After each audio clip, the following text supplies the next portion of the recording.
Welcome to day 5 of getting off to a great start. Today I want to talk to you about the critical component of follow-up. You're going to meet lots of wonderful people in this business out in life, at your jewelry shows, and we need to stay connected. We need to call them up on the phone or send them a text message or an email to start building that relationship. You want to follow up.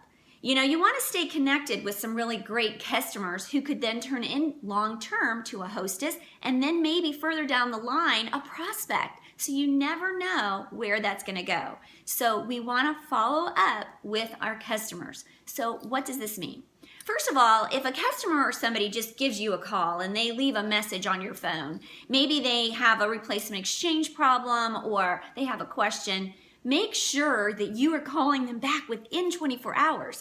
Hopefully less.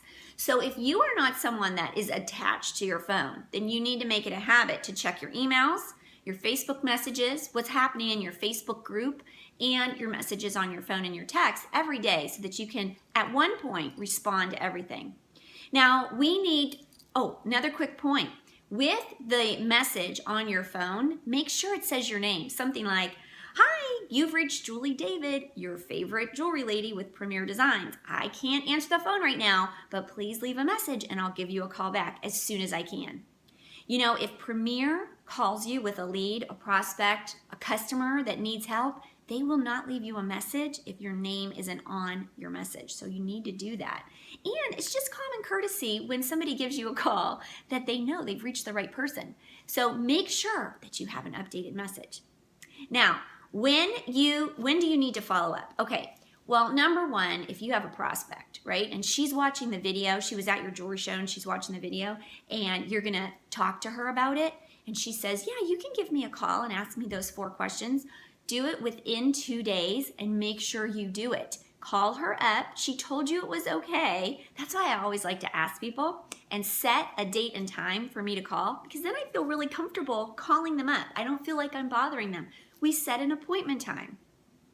If you're dealing with a hostess and you're going to talk to her about her show, or maybe you didn't get the perfect date, she had to check her schedule and you just penciled something in and you said, "I'll call you tomorrow," set a time in your phone as a reminder that you are going to call her. And I always like to get that time from her so that I feel comfortable calling.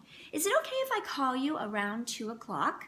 "Sure, great." And then I set a reminder in my phone to give her a call, because that makes me feel more comfortable calling her and also adds that little extra pressure to make sure I give her a call at that specific time. It really helps.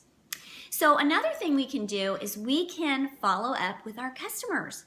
When you see that the jewelry has arrived, I love to send my hostess out a little pic collage that she can send out that says, "The jewelry's here, the jewelry's coming tomorrow." Well, give it about 2 or 3 days for her to deliver it, and then start calling all the guests and say, "Hey, I see you got your jewelry. Do you love it?" Just following up, building that relationship so that the next time when you have a sample sale and you invite her, she will feel more connected to you and more comfortable with you to come to your home to your sample sale. So a good rule of thumb is if you have a prospect and you're talking to her about Premier, she's not ready to make a decision yet, you are going to call her back in 2 days, never more than 2 days. If someone's ever interested in Premier, just please remember the 2-day rule, because things happen and we want to get in there and talk to them within 2 days. So always set the appointment for the next time you're going to talk. With hostesses, we want to stay connected from the time she books the show until after she holds the show and continue our relationship. So if her show is far off, then send her a save the date pic collage. Text it to her the next day. Thank her for booking a show and start building that relationship. If the show is pretty soon, then do an invite right away. I love to do pic collage. If you're not familiar with pic collage, watch my video on my website because I explain how I use it. But make her a little invite really fast on your phone. Text that to her so she can start getting the word out. I also want to help my hostess to follow up with her guests. And so I will create a little reminder text on pic collage that she can send out a couple days before the show, a pic collage that reminds them of my website if they can't come to the show, and then a "Thank you for coming to my show" pic collage. The jewelry is on its way. So just following up and staying connected. A good rule of thumb is to try to make 5 connections every day. If you set that precedent right now at the beginning of your business, you are going to be wildly successful. I guarantee it. If you just start connecting with 5 different people every day, it will pay off. So it might be a text message, it might be a phone call, it might be an email, but make sure it's personal. Don't post something on Facebook and count that as follow-up or building connections. And don't send a mass email and count that as follow-up and building connections. We want to keep it personal, like Joan Horner has always encouraged us to do. That is what sets Premier apart from everyone else. So even write a personal cute little card to your hostesses. Maybe send them a polishing cloth, but follow up. Stay connected, keep the relationship growing, and you will be successful in Premier Designs.